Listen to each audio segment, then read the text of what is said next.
to another survey by Stack Overflow, 89% of developers prefer to learn new technologies through self-directed learning, which means recruiters need to stay up to date with the latest trends and technologies in order to attract top talent. Does this matter? True or false? Paying the rules to my own game I created. Okay, true. True. Would you say it is also true that it's important technical recruiters stay up to date with the latest trends in self-directed learning? True. Okay. So can you tell me more about how technical recruiters can stay up to date with the latest trends and technologies in software development, and how they can incorporate that knowledge into their hiring process quickly? Because as you've said already throughout this interview, things do change rapidly. So what are some quick ways that technical recruiters can stay up to date? Yeah, backtrack just a little bit because I want to hit on the employee engineering learner piece as well. So I think the only nugget I would change in there is I do think that 89% of people prefer self-paced learning, but a lot of people think of self-paced as you're just going on the computer and you're learning on your own. What they forget in there is like you need somebody to ask questions. Whether that's your senior engineer, whether that's a mentor in your network, whether that's like a meetup group that you're a part of, a Slack group, a Discord channel, so I just wanted to put that in there that like that statement is very broad. And so I wanted to just make sure that I'm saying that is true, but you need to pair it with somebody. Cause like personally, when I was doing online learning, if I didn't have a mentor, I would have failed. So I just wanted to call it out there. Now, jumping into the ongoing learning for the recruiters, I think it's the same boat. There's a ton of content out there, whether it be joining a boot camp like ours. We actually do have a ton of people that have came through our boot camp to just increase their knowledge of coding, and then maybe they go into a tech sales role, a tech recruiting role. They've found it super beneficial. Some of them even work for us. Like, people on our marketing team, on our admissions team, have those things that they went through. And then they're like, you know what, this was super valuable to me, but like, I don't want to be in front of a keyboard every day, but this helped me get there. So there is programs like that. And then, you're just littered of all the other online learning programs. And so what I would say with that is it is very hard to know what content you should go and find. You could Google React training and you could just get lost. So you need to make sure that you're partnering yourself up with, smart engineers at your company, smart engineers in your network, to make sure, you're learning content that vibes with, what you're teaching there. Likely at your company or at their company, there might be, associate level engineers, junior engineers. I would encourage them to peek behind the hood and be like, hey, what are they learning? Is anything entry level enough that I can, bite off a little bit more of that and learn it into their role? Because to me, it isn't just reading a case study or a blog and being like, yeah, React's important. It's, you can go to a website like Flexbox Froggy with CSS and you can write a few lines of code and you see the frog hop across the lily pads. Like, go find content like that, because you need to understand like the magic that it is, these people that are your developers, that are your humans, that are your product. Like, they have so much knowledge where, I mean, to me, it still is magic. Like, most apps have hundreds of thousands, sometimes millions of lines of code. And they need to understand what it is so they can respect it. They don't need to understand, like, for example, in my case, I was leading a team of engineers and doing recruiting, and I was never a software engineer before. And there was a lot of like, ooh, at first. But what I always tell people, and I said the same thing to Coding Temple folks when I started, is like, I am a do as I do, not a say as I do person. And so I dove head first, like I was talking about earlier, of like going to school from our engineers and taking online courses and pairing that with a strong mentor that could help me. And the respect that I gain from them, like they know for a fact, like I can't go build a enterprise level website in Java, but like I know enough about Java and microservices and Scala testing and all of that to be dangerous, to where like I can know when somebody is BSing me in a recruiting call, which prevents somebody getting to them. Because what's going to tick off your senior engineers more is when you waste their time. You find somebody and you're like, this person's great, and you're like, no, they're not actually great, they just BS their way through it. And so you need to know enough to be dangerous, and it's just dipping your toe in the water. But the respect that you will gain by doing that from your engineering team, and also from the engineers that you're talking to, like it is just going to up your game to the next level. Because I mean, I did it, and I can tell you that I still am not that type of coder, but I can sit there in the room and talk about it and get excited about it. And I personally feel like I have the respect of those individuals, because they know that I know enough about their job to be dangerous, that I respect what they're doing. And that's all they're asking for, is respect. Follow-up question to that, Greg. Do you think it's enough to take in YouTube content or play around with Google searches or other search engines? Do you think that that's enough to become dangerous, as you're saying, and stay up to date with the new technologies that candidates are learning? Or do you think it's something different? I mean, so that's a hard question, in the sense of like everybody learns differently. Okay. What I can tell you is, at least that I have found, no matter how many people will tell you they're a self-paced, hands-on, they roll up their sleeves and learn, everybody is always looking for somebody to tell them, did they do it correctly? And that might be a human, that might be them reading Stack Overflow or Reddit, or asking a question in a Slack group or a Discord channel that they're in. But if they're a recruiter going into this, and they don't have that outlet of somebody who is helping them along the way, then it's not going to work. Like just watching a YouTube video and being like, yeah, I watched somebody talk about React. Like, to me, like you need to be able to ask questions to understand something. You can't just like, at least in my opinion, I could be wrong. Maybe some people think of it like a book, but even then, like you read a book and you're talking to people about what you're reading, and you're riffing on it. Like you've never once read a book and just been like, it's over with. Like you're thinking about it, you're talking about it. And so I feel like the only way to learn is you have to have somebody to talk to about it. In the dev world, they always joke about having a rubber ducky, at your desk, so you can talk to the rubber ducky through your problems, because sometimes that works for a dev. You just have to talk through it.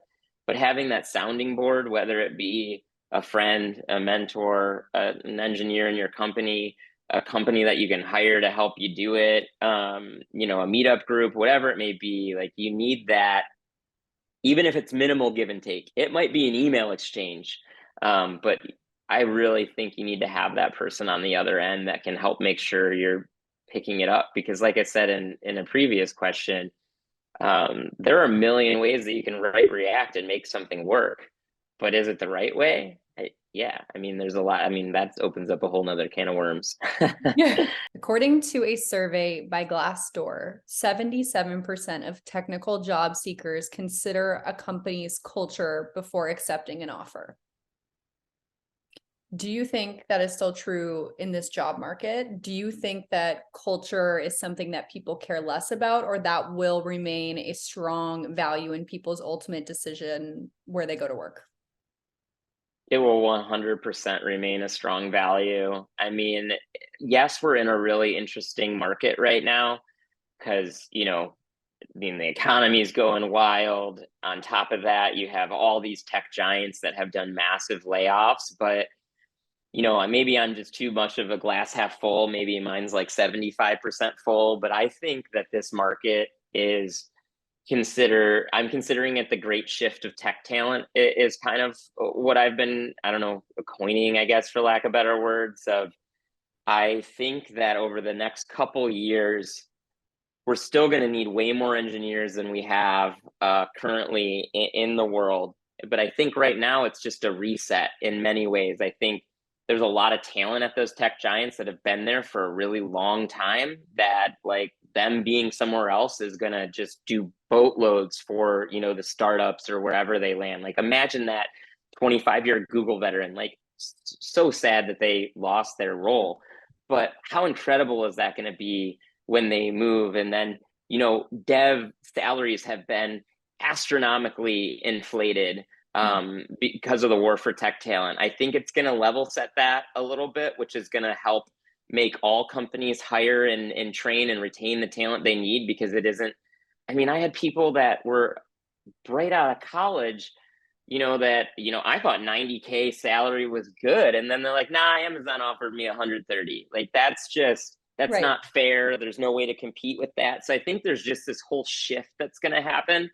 But I can tell you at the core, people are still asking those things that we talked about earlier. They're still, you know, they're still worried about your company values and how much you value training and mental wellness and health, and just all of those things are just as important. Because I can tell you that I know several developers in my network right now that are looking and are interviewing and are still asking Mm. all the same questions they would have, because, you know, yes, it's hard and there's a lot more people fighting for the same job, but if they're senior in their career and they know what they want, most of them aren't going to cut corners, at least immediately. Maybe if this goes on for the next several months, we'll have people jumping ship. But a lot of these people were given golden parachutes or had been overpaid. I mean, that's maybe not to say overpaid, but they were getting hefty sums of money that was well above what they needed. And a lot of them were really smart and shelling away money for a while and have these business ideas of starting their own companies. Like, I think there's just going to be so many startups that are created by all these really smart people. And so if Mhm. you're thinking that this just makes your job easier, go get a new job. You're in the wrong spot. Thanks for being candid with your answer. Something that came up for me as you were answering was, are there culture fit things that someone like myself, someone who's in business development or maybe even a recruiter, are there different culture fit things that technical staff think about that maybe somebody in business development wouldn't? That's just something I thought of when you were. You know, I don't know if it's different, but I can definitely tell you that like really good engineers are going to want to understand your processes and how you handle things. And so a lot of times recruiters will get asked like, you know, what dev tooling do you use, like GitHub, and you know what you know, project management software are you using, like Jira or ClickUp or, you know, Asana, any of those names that are out there. And like, what does your workflow look like? How do you determine that? You know, sometimes those questions, you know, are easy to punt down the road to when you're going to speak to the more senior when you're going to speak to the more senior person. But I will say, like, again, being that initial person who's done those conversations, like being able to like eloquently speak about, yeah, we're on 2 week sprints and we have a product owner that manages the backlog and we point to everything, and we do sprint planning meetings and we do retrospectives, and we have, you know, half day Fridays that are baked into our sprint plans that allow you to do ongoing learning or do little side projects for the company. And you know, being able to speak to all of that, like, you know, you're needing to, what I always tell candidates when I interview them is that you're interviewing me as much as I'm interviewing you. Mm. And if everybody is not going into it with that mindset, like, you've already lost that candidate. Like, you need to always be closing, you know, Glengarry Glen Ross, like, you're needing to close that sale. And that, again, like we talked about earlier, needs to hold true through your entire process. Like, you can't sell them and then get the engineers in there and they're like, oh yeah, like I'm just nerding out on this and like I'm gonna make, no, like they need to sell them on it. The CEO or whoever meets them as the final, like everybody needs to know that, because my mindset on it is like, you have to be training, you have to be teaching that to folks, because whether they got the job or not, because maybe they were unqualified when you got through it, or maybe there was a better person for the gig, or maybe they declined.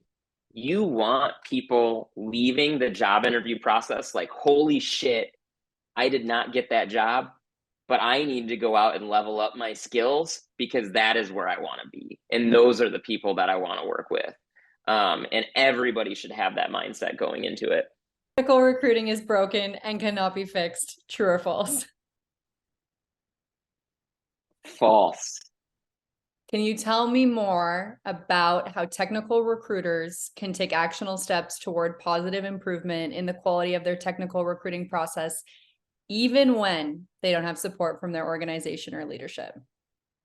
So, again, maybe like I said, I'm glass 75% full. So I'm always optimistic that it can be changed. And I think what gives me signs of hope is I have worked with technical recruiters and sourcers and directors of recruiting that get it.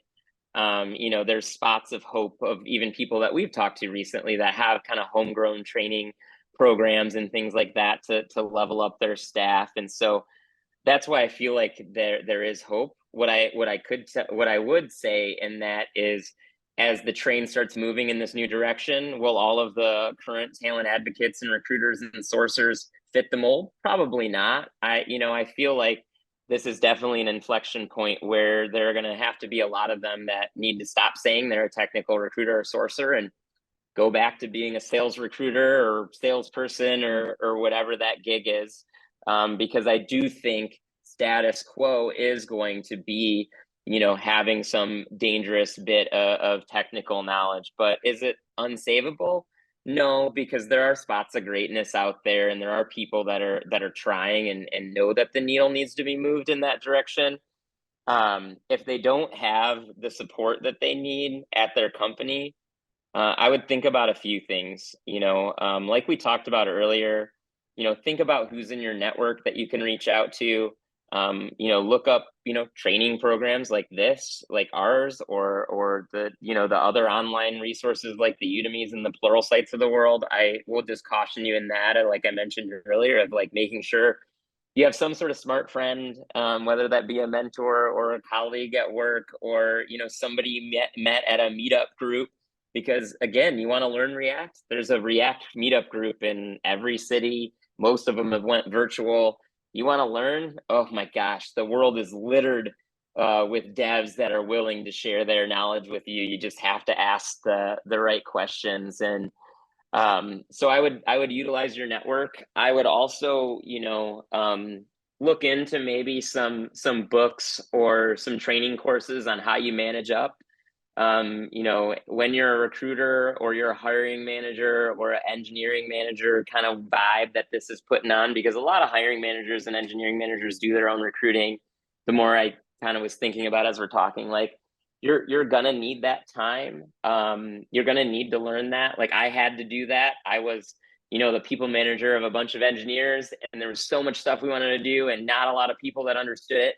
And it was just the art of helping people get there. And a good mentor of mine early in my career, this has always stuck with me, because oftentimes technical people, they're the ones and zeros, there is no gray area. It's like, this is the answer. Like that's how devs operate, and that's kind of how my brain somewhat works. I've kind of reconfigured it a little. But when I got my first job at Geek Squad Corporate, I was, the Geek Squad person who was doing all this incredible stuff in the field. And then I went to corporate and I was like, we got to do this. We got to do this. We got to do this.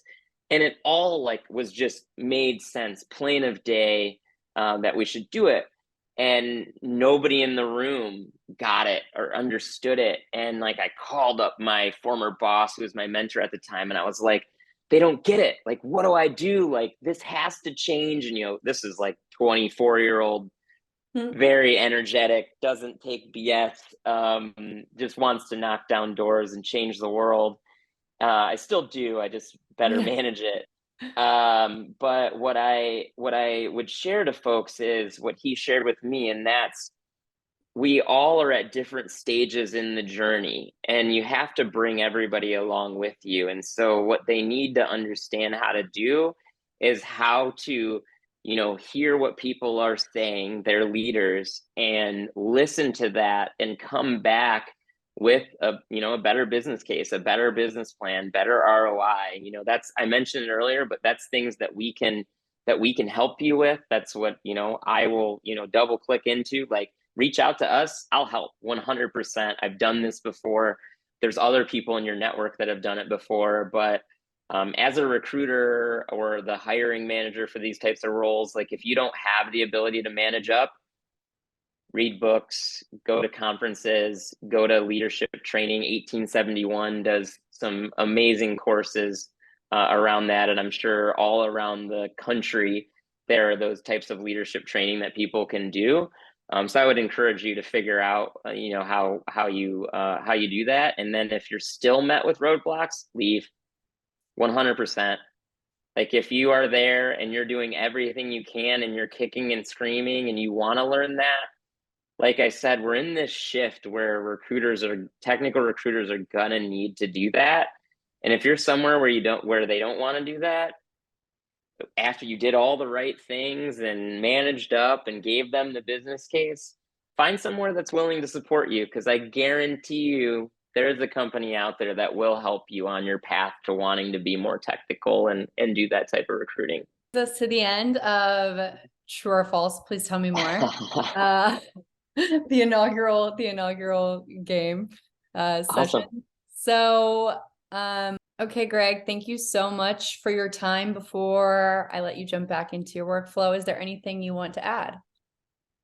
I don't think there's anything crazy I would add. I would first off just thank you for coordinating this and getting this moving. I'm a big fan of, like, when you have these things, just go forward, and this has been really incredible. And if there's the thing I would say is, if there's anybody that this hit home with, you're struggling, you're trying to work through this, as we start to build and shape these different training paths and larger programs, we're all in this together. So reach out to us. That's what this is for. We'd love to figure out what your problems are and how we could, partner with you on building things, connect you with folks in our network, whatever it may be. Just know, all you need to do is just keep swimming, and you'll have people there to help you. Amazing. Thank you for your time, Greg.